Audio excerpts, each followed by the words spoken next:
جدید ادب کی سرحدیں جلد دوئم مضمون نمبر 6 جس کا عنوان ہے ناول کی سچویشن کی موجودہ صورتحال سماعت فرمائیے۔ ناول کی کوئی ایک تعریف نہیں کی جا سکتی مگر یہ ضرور کہا جا سکتا ہے کہ اچھا ناول ہمیں حیرت میں ڈال دیتا ہے اور اس حیرت سے ہمیں ایک مسرت بھی حاصل ہوتی ہے، اور یہی نہیں ناول سے ہمیں زندگی کو سمجھنے میں مدد بھی ملتی ہے۔ ہم ناول پڑھنے کے بعد زندگی اور اس کے مسئلوں کو ایک نئے زاویے سے دیکھنے لگتے ہیں۔ لارنس تو اس حد تک چلا جاتا ہے کہ بائبل اور مکالمات افلاطون کو بھی ناول قرار دیتا ہے۔ اس کا خیال ہے کہ قدیم ترین زمانے سے افلاطون کے زمانے تک فلسفہ اور فکشن الگ نہیں ہوئے تھے، لیکن ان کے الگ الگ ہو جانے کی وجہ سے فلسفہ خشک ہو گیا اور ناول بے جان۔ آج بھی بڑی حد تک اچھا ناول وہی سمجھا جاتا ہے جس میں فلسفہ اور فکشن ایک ہو جاتے ہیں اور پڑھنے والے کو ناول سے زندگی کی ایک گہری تفہیم حاصل ہوتی ہے۔ ناول میں انسان اور اس کا معاشرہ اور اس کی کائنات اپنی سچی اور باطنی روشنیوں میں ظاہر ہوتی ہے، ایسی روشنی میں جس میں دوسروں کے ساتھ انسان کا اپنا تعلق ظاہر ہوتا ہے۔ ناول میں کوئی نیا خیال یا زندگی کا کوئی نیا پہلو ضرور پیش کیا جاتا ہے۔ جن قوتوں سے دنیا کی تعمیر اور تخریب ہوتی ہے، ناول نگار ان قوتوں کے پس منظر میں انسان اور اس کے معاشرے کو دیکھتا ہے اور ان چھپی ہوئی حقیقتوں کو پیش کرتا ہے جو ہم اپنی روزمرہ کی زندگی میں نہیں دیکھتے۔ ناول نگار کا بنیادی مسئلہ حقیقت کا بیان ہے، اور وہ بھی سماجی حقیقت، مگر بعض ناولوں میں زندگی کی حقیقتوں سے زیادہ شاعرانہ فضا ہوتی ہے، اور بعض ناولوں میں ایسے سوالات بھی اٹھائے جاتے ہیں جو معاشرے کی روایت کو چیلنج کرتے ہیں۔ ناول نگار کی کہانی کی جزویات کو ایک نئے پس منظر میں پیش کر کے زندگی کا ایک نیا التباس تخلیق کرتا ہے، مگر ناول نگار دراصل وہی ہوتا ہے جو اپنی دنیا کو دوسروں کی دنیا بنا دیتا ہے۔ ناول نگار کرداروں کو افسانوی فضا میں پیش کر کے ان کا تجزیہ بھی کرتا ہے اور پھر اس تجزیے سے اپنے قاری کو مطمئن بھی کر دیتا ہے۔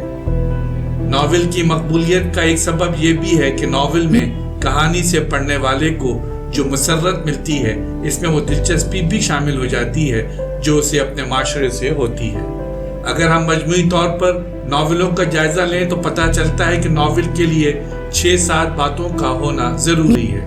سب سے پہلے تو یہ کہ اس میں کہانی ہو اور نثر میں لکھی گئی ہو اور 70,000 لفظوں سے کم نہ ہو، کیونکہ ناول کہانی اور طویل مختصر افسانے سے مختلف ہوتا ہے، اور یوں تو 1856 میں ایلزبتھ بیرٹ برائنگ نے مضمون ناول لکھا تھا، ورس ناول جس کو کہا جاتا تھا، لیکن چونکہ شاعری کے تقاضے کچھ اور ہوتے ہیں اور قاری بھی شاعری سے کچھ اور توقعات رکھتے ہیں، اس لیے منظوم ناول اس صنف کی نمائندگی نہیں کر سکتے۔ ناول میں انسانی تجربات کے بہاؤ کا ہونا ضروری ہے، مگر اس کے باوجود ناول نامیاتی طور پر ایک کل ہوتا ہے۔ ناول میں کردار کا ہونا بھی ضروری ہے تاکہ مختلف نوعیت کے افراد کی شخصیتیں سامنے آ سکیں اور ان کا ایک دوسرے کا رد عمل پڑھنے والے پر ظاہر ہو سکے۔ ان سب باتوں کے علاوہ ناول کے لیے یہ بھی ضروری ہے کہ ناول کی بنیاد قصے کہانی پر ہونے کے باوجود اس پر حقیقت کا گمان ہونا چاہیے۔ یہ التباس اس طرح کا ہونا چاہیے کہ پڑھنے والا اس پر یقین کر لے۔ اگر پڑھنے والے کو اس کے سچ ہونے پر یقین نہیں آیا تو وہ ناول کو چھوڑ دے گا۔ اسی کو کولرج نے عدم یقین کا تعطل کہا ہے۔ کولرج کے الفاظ ہیں willing of disbelief suspension۔ Europe میں ناول نے 17ویں اور 18ویں صدی میں ایک حیت کی حیثیت سے اہمیت اختیار کرنی شروع کر دی تھی۔ اسی زمانے سے ناول میں 2 قسم کے رجحانات نمودار ہوئے، ایک تو حقیقت پسندی، سماجی حقیقت کا بیان، اور دوسرا کہانی پن، فکشنلٹی اور ناول کی حیت کی اہمیت کا احساس۔ دوسری جنگ عظیم کے بعد ناول کی اہمیت کو تسلیم کر لیا گیا اور ناول اس طرح نہ صرف ڈرامے بلکہ طویل نظموں کی جگہ لینے میں بھی کامیاب ہو گیا اور ادبی تجربے کا سب سے بڑا مظہر بن گیا۔ 19ویں صدی کے آغاز میں 5 ایکٹ میں لکھے ہوئے منظوم ڈرامے بری طرح ناکام ہوئے۔ کیٹس، ورڈسورتھ اور ٹینیسن نے بلینک ورس میں الزبتھ کے زمانے کے طرز پر ڈرامے لکھے۔ ان ڈراموں کی ناکامی کی وجہ یہ نہیں تھی کہ یہ سب خراب شاعر تھے یا کمتر درجے کے شاعر تھے، بلکہ یہ وجہ تھی کہ اس صنف کے سارے امکانات ختم ہو چکے تھے اور اس صنف سے جو کام لیا جا سکتا تھا وہ بار بار لیا جا چکا تھا۔ جنگ عظیم کے بعد یہی حشر پرانے ناولوں کا بھی ہوا۔ 19ویں صدی کا بیانیہ ناول جنگ عظیم کے بعد اپنی موت آپ مر گیا اور اب ہمارے زمانے میں یہ ناول بے وقت کی راگنی بن چکا ہے، اسے زندہ نہیں رکھا جا سکتا۔ ایک جدید ناول نگار نے جیمز جوائس کو ناول کا آئنسٹائن کہا ہے۔ یولیسس میں ایک دن کے واقعات ہیں، ایک جگہ کے، لیکن فارم، اسٹائل، ٹیکنیک اور زبان کے استعمال کے نقطہ نظر سے کسی چیز کے بارے میں کہانی نہیں بلکہ اسے ایک ناول بنا دیا ہے۔ جو واقعات پیش آتے ہیں وہ اتنے اہم نہیں ہیں جتنا بیان کرنے کا وہ طریقہ، ٹیکنیک اور وہ اسلوب جس میں ان واقعات کو بیان کیا گیا ہے۔ یہ ناول جس طرح لکھا گیا ہے، جس طرح تخلیق کیا گیا ہے، وہ اہم ہے۔ لفظوں کے میڈیم کی حیثیت سے اس ناول کی اہمیت غیر معمولی اور انقلابی ہے۔ صرف اسلوب کے نقطہ نظر ہی سے دیکھا جائے تو اس کی انقلابی کیفیت نمایاں ہو جائے گی۔ یہ ایک اسلوب میں نہیں بلکہ کئی اسالیب میں لکھا گیا ہے، چونکہ اس کے موضوع کا اظہار کسی ایک اسلوب میں ممکن ہی نہیں تھا۔ چنانچہ جدید ناول کا تصور جیمز جوائس کی یولیسس اور فینیگنس ویک کے بغیر کیا ہی نہیں جا سکتا۔ جوائس کا تعلق یونانی دیومالا سے بھی تھا اور ڈبلن کے اجتماعی لاشعور سے بھی۔ یونگ کی نفسیات کی روشنی میں اس نے شعور کی رو کی نئی تکنیک دریافت کی اور اس کے ذریعے کردار کی انفرادیت اور ماحول کی جزویات پیش کی۔ اس کے علاوہ جوائس اہم اور غیر اہم جزویات کو ایک دوسرے کے مقابل رکھ کر زندگی کو ایک نئے زاویے سے دیکھتا ہے۔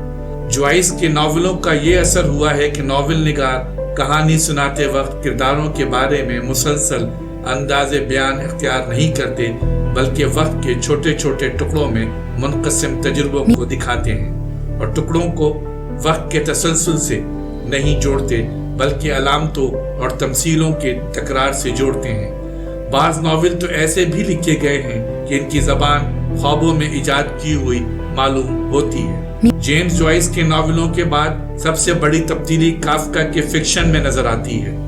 علامت پسندی کی تحریر کو میلول کے ناول موبی ڈک سے وہ مقبولیت حاصل نہیں ہوئی جو کافکا کے ناولوں اور اس کی کہانیوں سے ہوئی۔ کافکا کے ناول کیسل اور ٹرائل اسی عہد کے عظیم ناول ثابت ہوئے اور اس کی کہانی قلب ماہیت جدید فکشن میں ایک سنگ میل کی حیثیت حاصل کر گئی ہے۔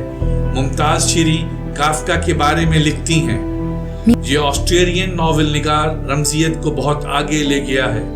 آج کی رمزیت کا چشمہ کافکا سے پھوٹا ہے۔ کافکا میں ایک حقیقت نگار کے مشاہدے کی گہرائی اور باریک بینی بھی ہے اور ایک شاعر کی قوت تخیل بھی۔ وہ اشاریت کو ایک طرح کی الہامی بے خودی میں ڈیلرم کی حد تک لے جاتا ہے جس میں تصور ایسے ہوتے ہیں جو ظاہری حیثیت سے دور ہوتے ہوئے بھی ان چیزوں کی اندرونی تہوں اور اس کی اصلی فطرتوں کو ظاہر کرتے ہیں۔ کیسل تک سفر کائنات کے اسرار و رموز کی کربناک جستجو بن جاتا ہے۔ اس میں ہمیں سطحی تہ نہیں بلکہ عمیق اور گہری حقیقت نظر آتی ہے۔ ممتاز شیریں کا یہ بیان بڑی حد تک صحیح ہے، لیکن ان کے اس بیان کے اس حصے سے اختلاف کیا جا سکتا ہے کہ کافکا اشاریت کو ایک طرح کی الہامی بے خودی میں ڈیلرم کی حد تک لے جاتا ہے۔ یہ درست نہیں بلکہ حقیقت ہے کہ وہ اپنے آرٹ کی تخلیق کے وقت اپنے خواب کی دنیا میں چلا جاتا ہے اور خواب میں واقعات اور حقیقت کی قلب ماہیت ہو جاتی ہے۔ کلاسیکی دنیا میں خدا ہی مسبب اول ہے، فاعل حقیقی ہے اور ساری کائنات اس کی تخلیق ہے اور اسی سے تعلق رکھتی ہے۔ وجودی تجزیے سے ظاہر ہوا کہ اصل حقیقت انسان کی ہے، وہی بنیاد ہے جس سے ساری کائنات منسلک ہے۔ کلاسیکی نقطہ نظر سے بالقوا اور بالفعل حقیقتوں میں فرق ہوتا ہے، حقیقی اور غیر حقیقی دنیا میں فرق ہوتا ہے، لیکن غیر کلاسیکی تجزیہ اس قسم کے کسی فرق کو تسلیم نہیں کرتا۔ یہاں تک کہ غیر کلاسیکی تجزیہ خواب کی دنیا اور حقیقی دنیا میں کوئی فرق تسلیم نہیں کرتا۔ کافکا کی ساری اہم اور بنیادی تحریریں اسی سریلزم سے تعلق رکھتی ہیں۔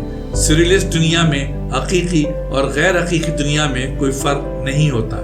کافکا نے 1914 میں اپنی ڈائری میں لکھا تھا، میری خواب رنگ اندرونی زندگی کی نمائندگی کے احساس نے ہر چیز کو پس منظر میں پھینک دیا ہے۔ ممکن ہے کافکا کے ذہن میں یہ خیال آندرے برتیوں کے سریلسٹ مینیفیسٹو کے خواب کے بارے میں نظریات سے پیدا ہوا ہو، تو گویا ایسے غیر کلاسیکی تصور ہستی سے حقیقت پسند ادب کیسے پیدا ہو سکتا تھا، جو کہ اس تصور ہستی میں حقیقت کا کوئی علیحدہ سے تصور موجود نہیں ہوتا۔ چنانچہ وہ سریلسٹ ادب جو غیر کلاسیکی تصور ہستی پر مبنی ہو، وہ واضح طور پر نہ نفسیاتی ہو سکتا ہے، نہ عمرانی اور نہ دیومالائی، حالانکہ یہ ان میں سے کسی طریقے کو بھی اختیار کر سکتا ہے۔ اس کا یہ مطلب ہرگز نہیں ہے کہ سریلزم عقلیت پسندی ریشنیلٹی کے دائرے سے خارج ہو جاتی ہے۔ سریلزم میں بھی عقلیت پسندی اسی طرح قائم رہتی ہے جس طرح کلاسیکی حقیقت پسند ادب میں، بلکہ آندرے برتیون نے تو اپنے سریلسٹ مینیفیسٹو میں کہا ہے کہ پہلی کی طرح اب بھی مطلب عقلیت پسندی ہی اہم ہے۔ چنانچہ غیر کلاسیکی سریلسٹ تصور ہستی بھی مکمل طور پر عقلی اسٹرکچر رکھتی ہے۔ چنانچہ ہم دیکھتے ہیں کہ کافکا کی غیر حقیقی دنیا میں بھی حقیقی اصلیت ملتی ہے۔ غیر حقیقی دنیا میں عقلی ایکیوریسی بذات خود غیر حقیقی نہیں ہوتی، جیسا کہ ہمیں قلب ماہیت والی کہانی میں جارج سیمسا کی گفتگو سے پتہ چلتا ہے۔ یہ غیر کلاسیکی سریلسٹ تصور ہستی ہے، نہ کہ فطری مظاہر میں کسی قسم کا ڈسٹورشن، جیسا کہ ممتاز شیری نے غلطی سے سمجھ لیا ہے کہ وہ اشاریت کو ایک طرح کی الہامی بے خودی میں ڈیلیریم کی حد تک لے جاتا ہے۔ کافکا کسی کردار کو منع نہیں کرتا، بلکہ اس کی جمالیاتی دنیا ایک موڈ سے دوسرے موڈ میں داخل ہو جاتی ہے۔ کافکا اپنے گھر میں اجنبیت کا شکار تھا اور شہر میں سیاسی اجنبیت کا شکار، اور جیسے جیسے سرمایہ داری کے زیر اثر دنیا میں سیاسی اجنبیت بڑھتی جاتی ہے، کافکا کے ناولوں کی مقبولیت اور عظمت بڑھتی جا رہی ہے۔ بہت سے نقادوں کا یہ خیال ہے کہ اس میں اجنبیت کی شدت جیمز جوائس، مارشل پروسٹ اور تھامس مان سے زیادہ تھی۔ اس کا آرٹ آخری حقیقت تک انسان کی نارسائی کا سب سے بڑا پراسرار اور گہرا اظہار ہے۔ ناول میں اب زبان کی اہمیت بہت بڑھ گئی ہے۔ اب ناول ایک پیچیدہ عمل کا اظہار ہو گیا ہے، چونکہ اس میں ابہام بھی ہو سکتا ہے، تجربے کے اظہار کے لیے ایک نئی قواعد بھی ظاہر ہو سکتی ہے، اور جھوٹ سے سچ کی تخلیق کا عمل بھی ہو سکتا ہے۔ مقبول ناول علیحدہ اور جمالیاتی اہمیت کے ناول علیحدہ کر دیے گئے ہیں۔ جدید فکشن شاعرانہ اور علامتی قوتوں کی دریافت بن گیا ہے۔ جدید ناول نے اس کے علاوہ بدلی ہوئی زمانی شکل کو بھی پیش کیا ہے۔ جدید ناول میں خارجی حقیقت بھی ہوتی ہے، اور خارجی اور باطنی دنیا کے درمیان مبہم، پر اسرار اور پیچیدہ تعلقات کی نوعیت کو پیش کرنے کی کوشش بھی کی جاتی ہے۔ نئے ناول میں فلسفے کے نئے رجحانات اور نفسیات کی نئی دریافتوں کا عکس بھی ہوتا ہے، بلکہ ان ناولوں میں یورپ کے مختلف ملکوں میں انسان کے تصور حقیقت کے سلسلے میں ورلڈ ویوز کی کثرت کی بھی نمائندگی کی گئی ہے۔ اس طرح ناول ہمارے عہد کی ادب کا سب سے اہم فارم بن گیا ہے۔